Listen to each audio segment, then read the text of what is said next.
आप सभी को जय मसीह की द बाइबल पोर्शन में आपका स्वागत है। हमारा आज का वचन है याकूब की पत्री 5वां अध्याय।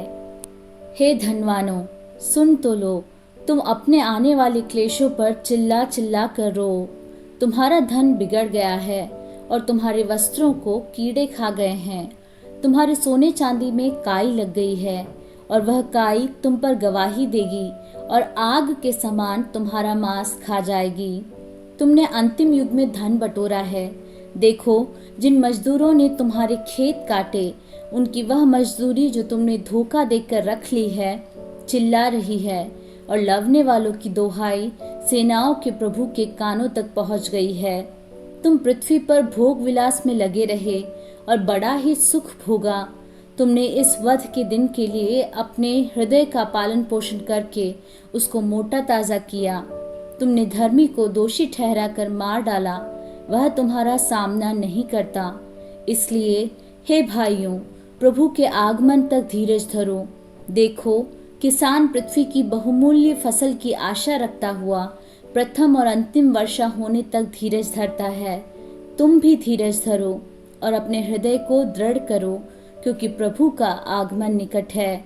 हे भाइयों, एक दूसरे पर दोष न लगाओ, ताकि तुम दोषी न ठहरो। देखो, हाकिम द्वार पर खड़ा है। हे भाइयों, जिन भविष्यद्वक्ताओं ने प्रभु के नाम से बातें की, उनको दुख उठाने और धीरज धरने का एक आदर्श समझो। देखो, हम धीरज धरने वालों को धन्य कहते हैं। तुमने अय्यूब के धीरज के विषय में तो सुना ही है, और प्रभु की ओर से जो उसका प्रतिफल हुआ उसे भी जान लिया है, जिससे प्रभु की अत्यंत करुणा और दया प्रकट होती है। पर हे मेरे भाइयों, सबसे श्रेष्ठ बात यह है कि शपथ न खाना, न स्वर्ग की, न पृथ्वी की, न किसी और वस्तु की, पर तुम्हारी बातचीत हाँ की हाँ और नहीं की नहीं हो, कि तुम दंड के योग्य न ठहरो। यदि तुम में से कोई दुखी है तो वह प्रार्थना करे, यदि आनंदित है तो वह स्तुति के भजन गाए। यदि तुम में कोई रोगी है तो कलीसिया के प्राचीनों को बुलाए, और वे प्रभु के नाम से उस पर तेल मलकर उसके लिए प्रार्थना करें। और विश्वास की प्रार्थना के द्वारा रोगी बच जाएगा और प्रभु उसको उठाकर खड़ा करेगा। और यदि उसने पाप भी किए हों तो उनकी भी क्षमा हो जाएगी। इसलिए तुम आपस में एक दूसरे के सामने अपने अपने पापों को मान लो और एक दूसरे के लिए प्रार्थना करो, जिससे चंगे हो जाओ। धर्मी जन की प्रार्थना के प्रभाव से बहुत कुछ हो सकता है।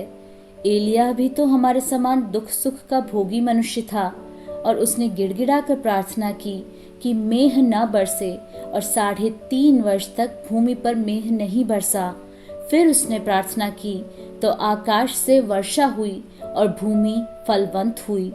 हे मेरे भाइयों, यदि तुम में कोई सत्य के मार्ग से भटक जाए और कोई उसको फेर लाए, तो वह यह जान ले कि जो कोई किसी भटके हुए पापी को फेर लाएगा, वह एक प्राण को मृत्यु से बचाएगा और अनेक पापों पर पर्दा डालेगा।